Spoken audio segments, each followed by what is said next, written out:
Irmãos, eu queria então contar para o professor Marcos Vinícius que viesse aqui à frente. Irmãos, professor Marcos Vinícius Dias Ribeiro, à minha esquerda. Algum comprometimento? Mas você está à minha esquerda.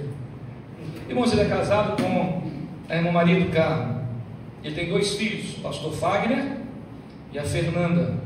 Tem 2 netos, a Bia, Beatriz e o José. Irmãos, ele é bacharel em teologia pelo nosso seminário, convalidou o seu curso pela Faculdade Unida de Vitória, é mestrando em teologia pelo nosso seminário, ele é bacharel em ciências sociais pela Fundação São José, bacharel em direito pela Universidade de Iguaçu, psicanalista clínico pela SPOP, irmãos, é pós-graduado em ensino superior pela Universidade de Redentor. Mas o mais importante, irmãos, é membro da Primeira Igreja Batista da Seara. Pastor Gilberto Suzano de Matos, é um homem de Deus. Ele não é pastor, tá? Não tem vocação pastoral, né? Não quer ser pastor, tá? Mas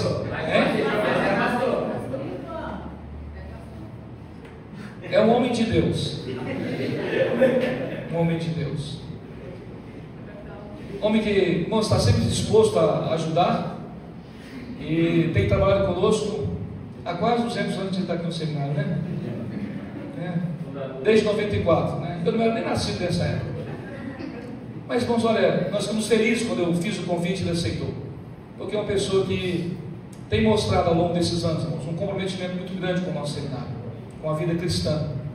É o que o pastor Jeová colocou, irmãos. Olha, e estamos em busca dessas referências, porque estamos perdendo aquilo que nós achávamos que eram referências para nós. E nós precisamos levantar homens e mulheres que estejam dispostos a servir e servir ao Senhor. Muito obrigado, Marcos Vinícius, pela sua boa vontade. Deus te abençoe.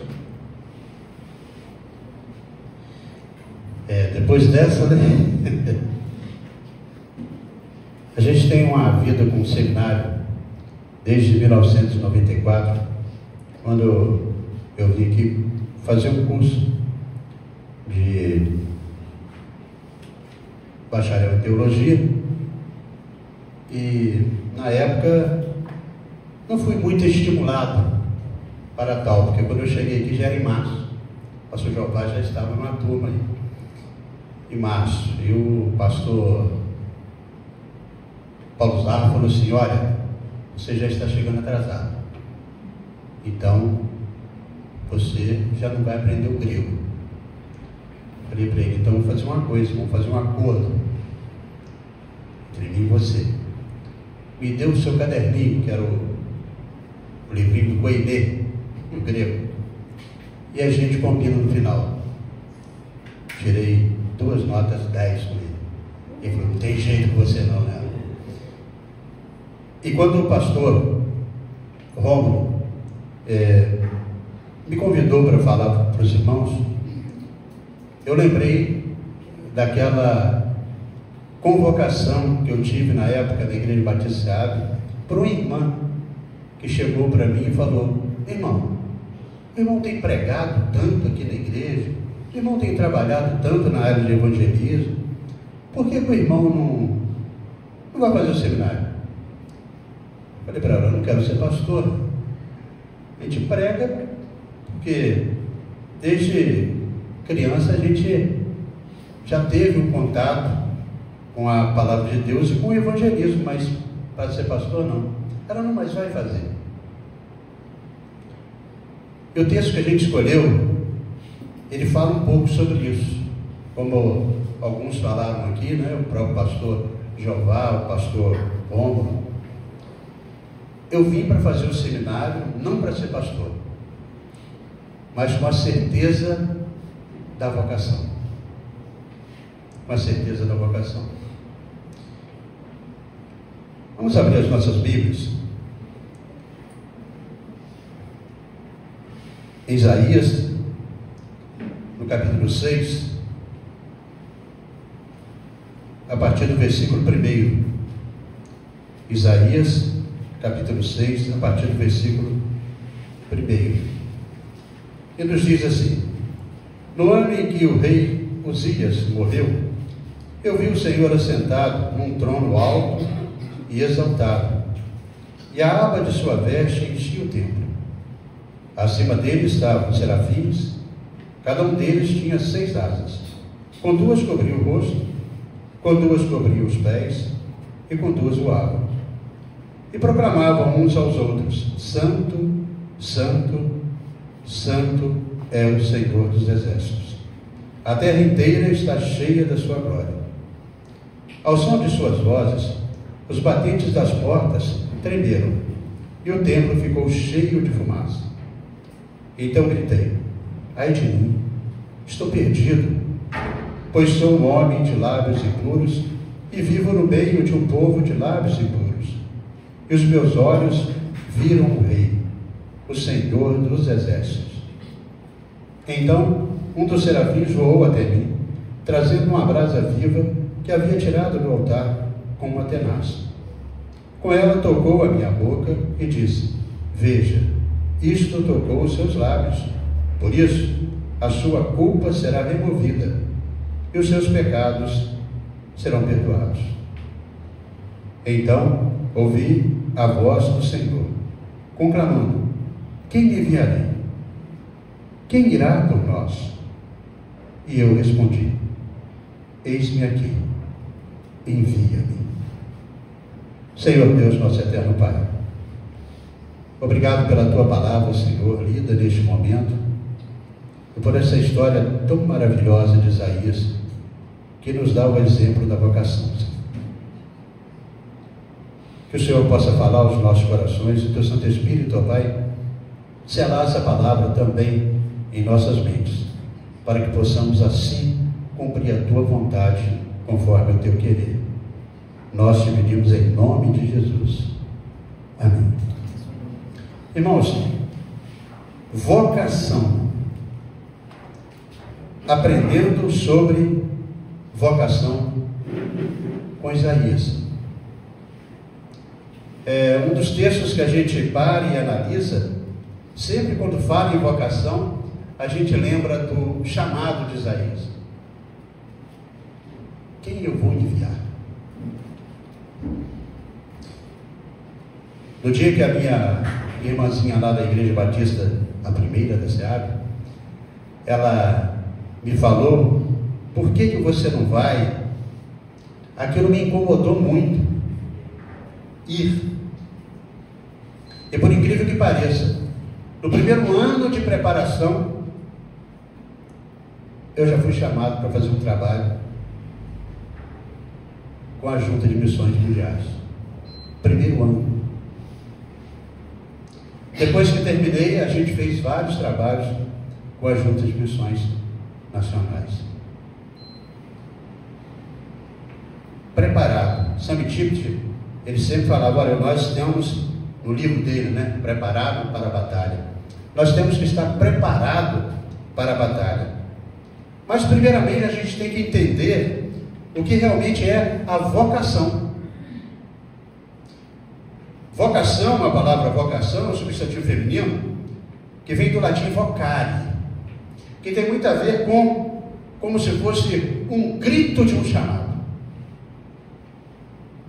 Vocação é isso.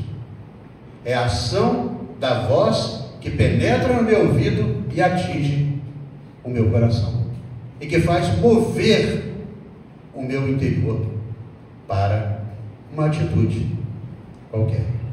Tem gente que tem vocação para médico, vocação para jogador de futebol, vocação para ser um atleta. Está aí a Rebeca Andrade, de 1,55 m, mas com muito talento, com uma vocação. Mas essa vocação aqui, ela é diferente, porque ela, como outra vocação, ela atinge o nosso interior. Mas ela não atinge o nosso interior pelo nosso desejo. Todos nós temos um desejo. Nós somos movidos pelo desejo. O dia que você não desejar nada, você morre. Então, você é movido pelo desejo. Mas o mais importante nessa vocação aqui que a gente vê, com relação a Isaías, que não é só o desejo dele, mas primeiramente essa vocação é um desejo de Deus. Você já perguntou para você e para Deus se essa vocação a qual você atendeu o chamado é a voz de Deus?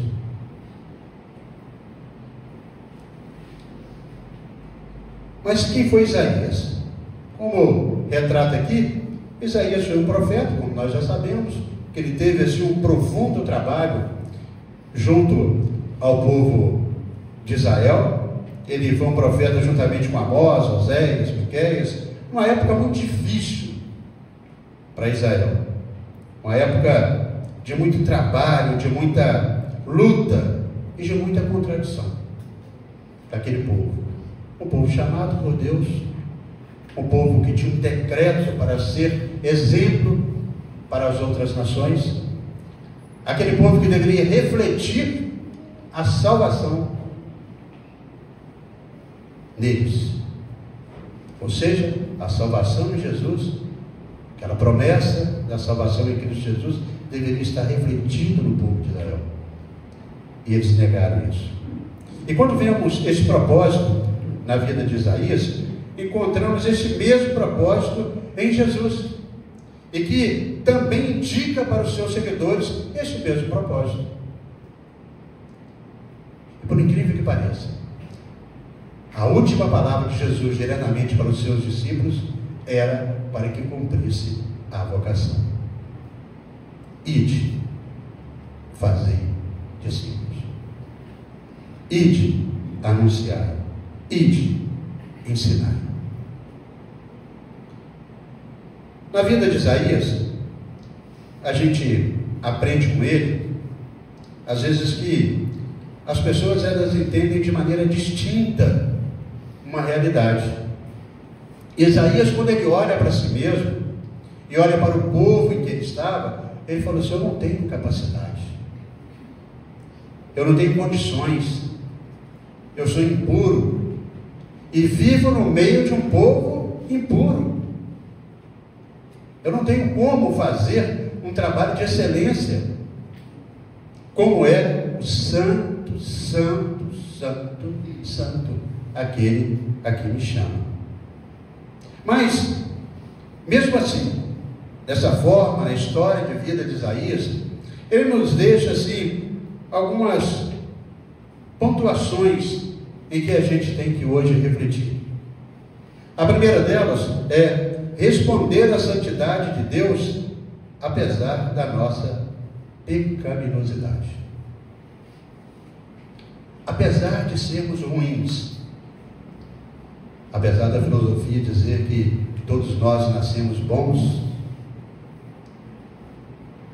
mas a teologia nos aponta que nós nascemos implantado em nós o mal. Eu prefiro ficar com a teologia. Para responder à santidade de Deus, nós temos que entender sobre essa separação e também renunciar àquilo que é considerado impuro. Como diz o texto, no ano em que o rei Uzias morreu, Isaías ele viu o Senhor assentado no trono, alto e exaltado, e a aba das suas vestes enchia o templo. E todo aquele relato. Uma vida de devoção e consagração é aquela que, mesmo sendo pecador, nós conseguimos ver a santidade de Deus. É esse plus que vai fazer a diferença. Enquanto nós estivermos olhando para nós mesmos e achando que nós somos perfeitos, nós nunca conseguiremos ver a perfeição de Deus. E é através da nossa imperfeição que Deus faz a obra. Não é através de pseudo-perfeição. Nós não somos perfeitos. Nós não temos essa capacidade.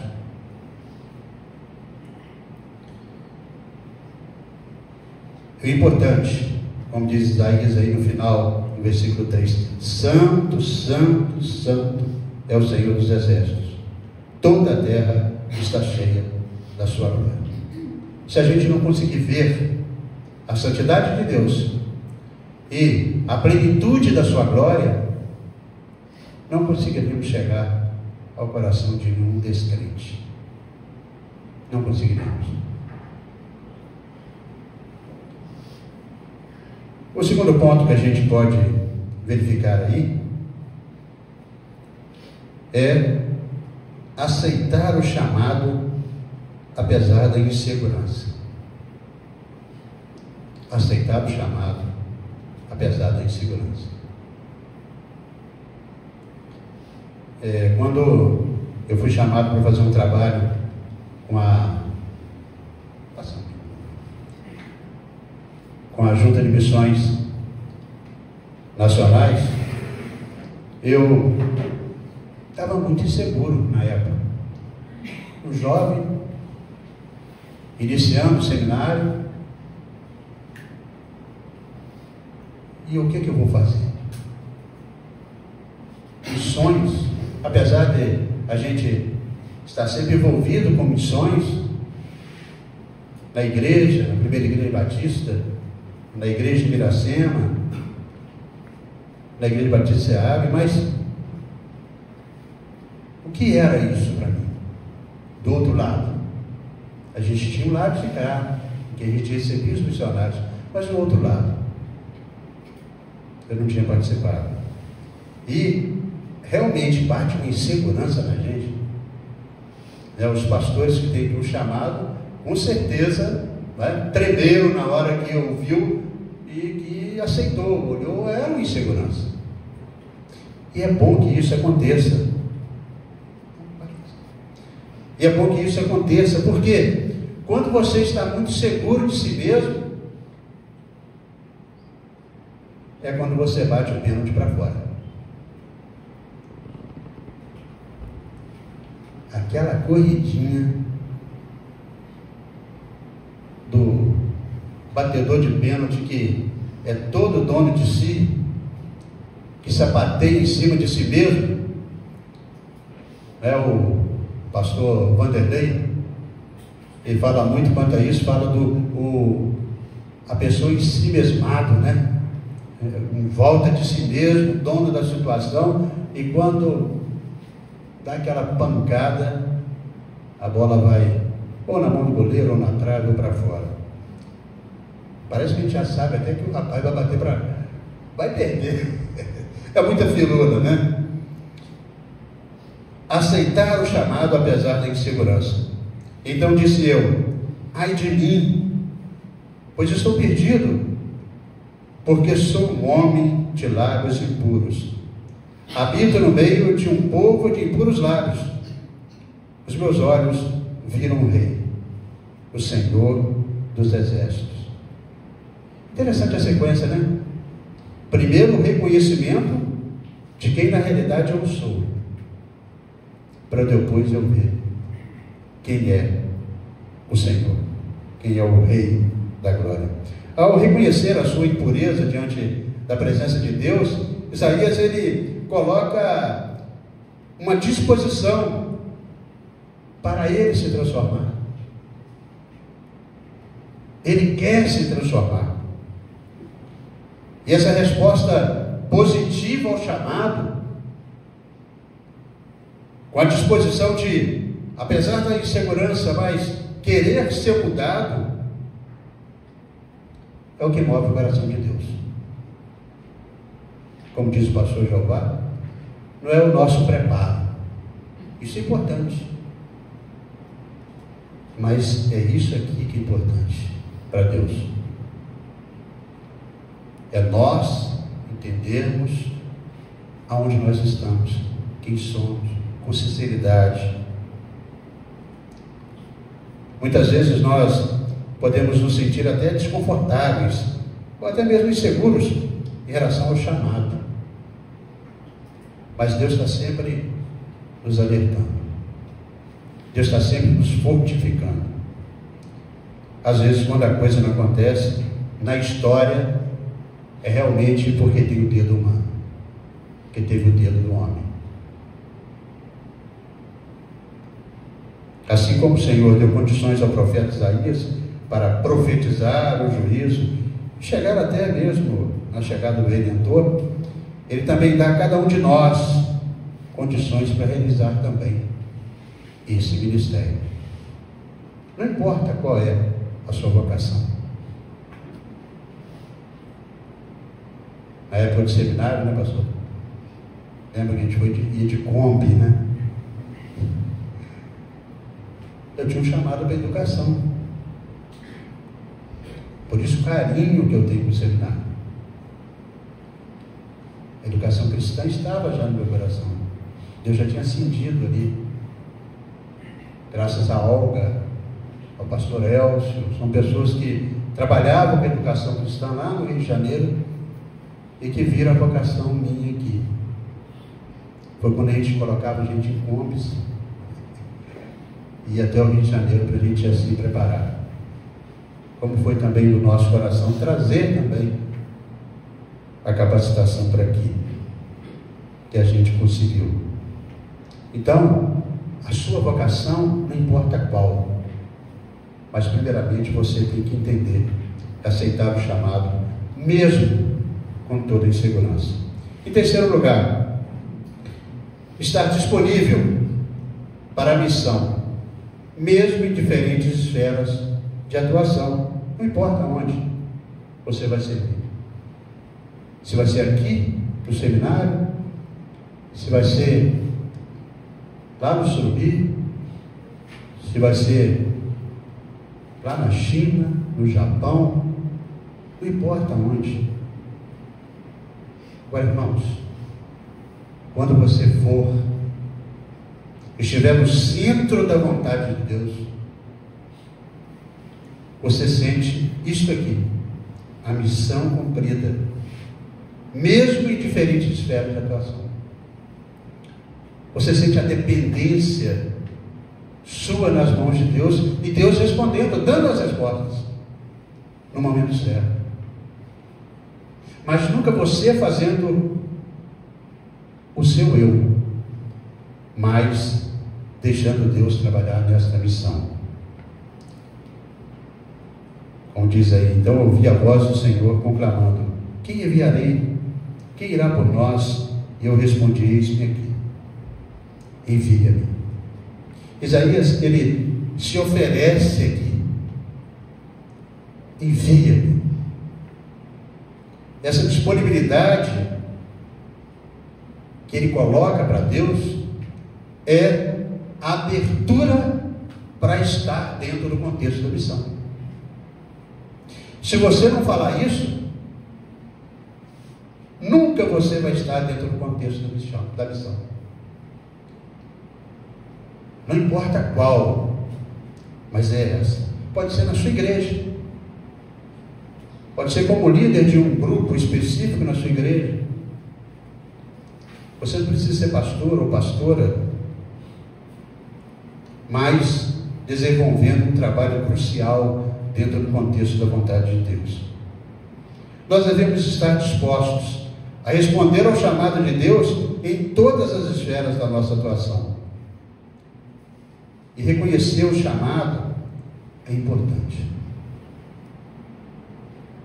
Não basta ouvir a voz de Deus, não basta ver a glória de Deus, não basta chorar, derramar nos momentos de culto, da apresentação do musical. Não basta isso. Tem que realmente aceitar o chamado do Senhor, reconhecer o chamado, reconhecer a total dependência de Deus para cumprir realmente e fielmente essa vocação. E às vezes, se você estiver em dúvida sobre a vocação, sobre decidir servir, aonde, como, o primeiro lugar é o seu lar. O primeiro lugar é o seu lar. Se você não estiver cumprindo a missão no seu lar, Não pense em outros lugares. Deus quer que você comece a cumprir no seu lar.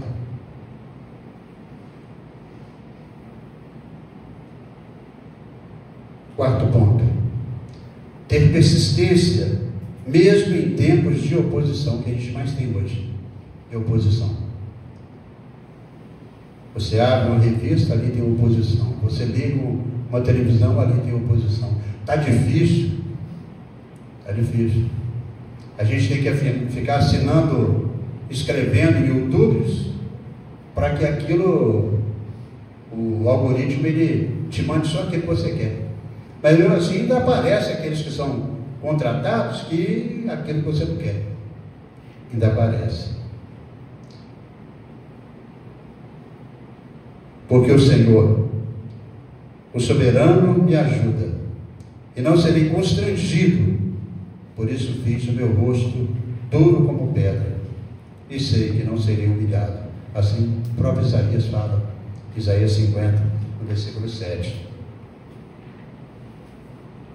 A presença de Deus junto à sua face, ou seja, você na presença de Deus constantemente,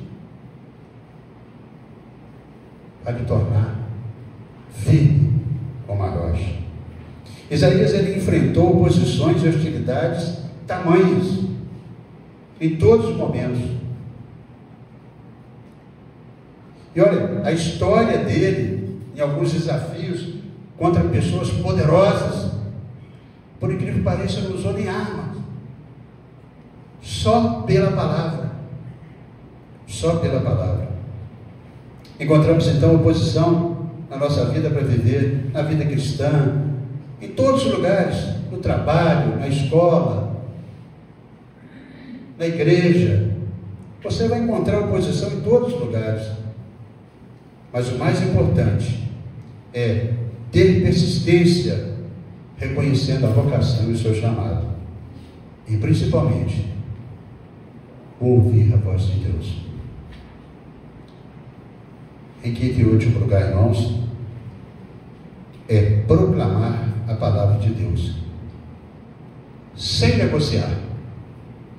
Não existe negócio com a palavra de Deus. Não existe meio termo para a palavra de Deus. Como diz Isaías 40, né? A relva murcha e as flores caem, mas a palavra do Senhor, ela permanece para sempre. Não importa. Ela é permanente. Isaías, ele dedicou a sua vida para proclamar a palavra de Deus. E por incrível que pareça, todos aqueles que foram chamados para proclamar a palavra de Deus. Ninguém foi chamado para falar de si mesmo, mas todos foram chamados para falar do projeto de Deus. Todos foram importantes para nós hoje, porque eles se importaram com a palavra de Deus. Parece algo muito simples, né? Mas não é. Viver de forma a compartilhar essa verdade de Deus, inclusive exige de todos nós tempo, trabalho e muita oração. É o que foi falado aqui. Tempo. Você tem que dedicar muito tempo. Quem já está saindo vai dedicar muito tempo ainda. Quem está no meio ainda tem muito tempo a dedicar. Quem está iniciando, olha, tem tempo para frente. Oração, dedicação. É assim que a proclamação da palavra você vai levar, sem negociar. Deus exige de nós isso aí. É preciso estudar as Escrituras, buscar conhecer e se relacionar intimamente com o Salvador. Porque como você vai falar daquele que você não tem intimidade? Como você vai falar? Como você vai defender aquilo que você não conhece?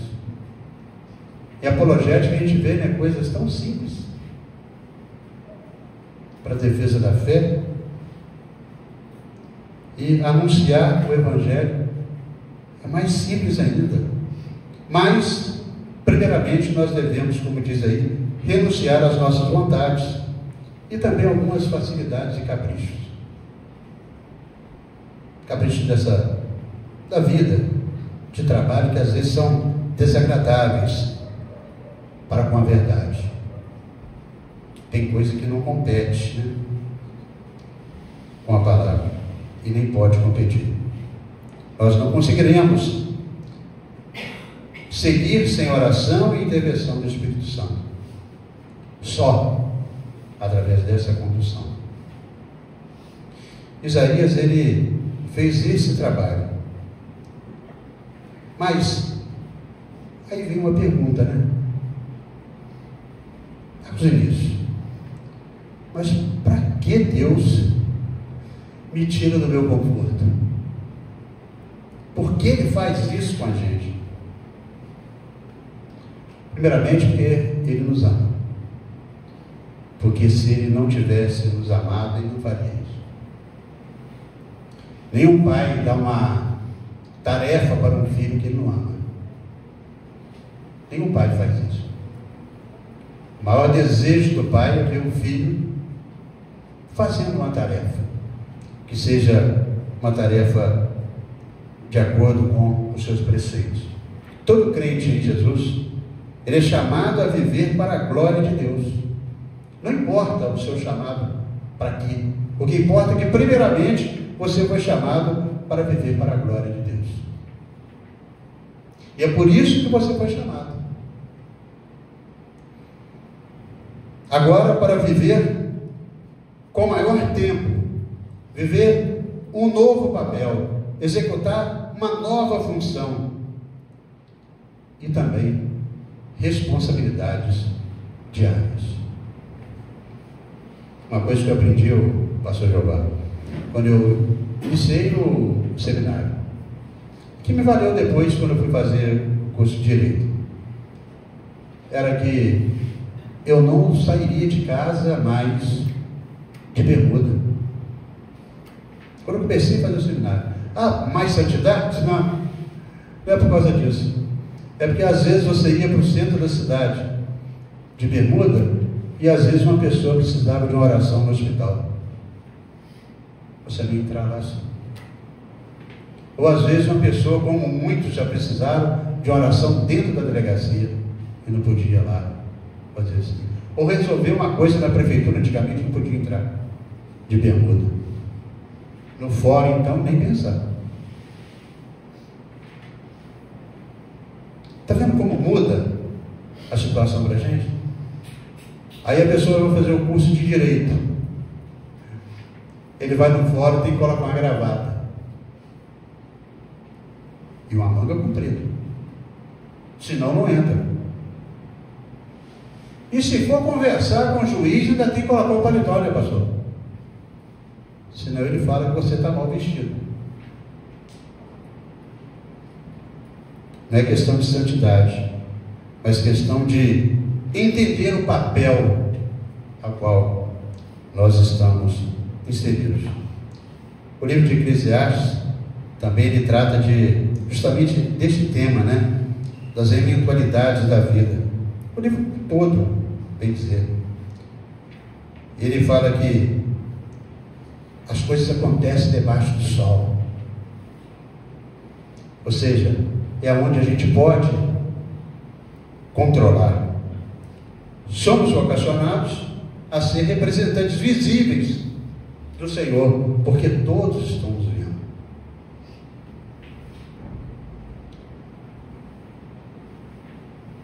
Para analisar então a vocação de Isaías e a vocação de todos nós que somos cristãos, nós entendemos que o chamado não é para amanhã, o chamado não é nem para ontem, o chamado é para agora, vai refletir daqui para frente. E para concluir, irmãos, Assim como Isaías foi um mensageiro corajoso e fiel, eu queria que os irmãos lessem junto comigo ali. Assim como Isaías foi um mensageiro corajoso e fiel de Deus, nós somos chamados a sermos portadores da verdade e do amor de Cristo em nossas esferas de influência. E assim como Isaías teve que enfrentar tempos difíceis e tomar decisões urgentes, nós também somos desafiados a vivermos de acordo com os padrões bíblicos, mantendo a integridade e a fé. Amém? Amém. Que assim possamos responder à santidade de Deus. Santo, santo, santo. Tu és santo. E eu estou disposto a atender o chamado da sua santidade. Amém? Amém. Que Deus possa abençoar cada um dos irmãos.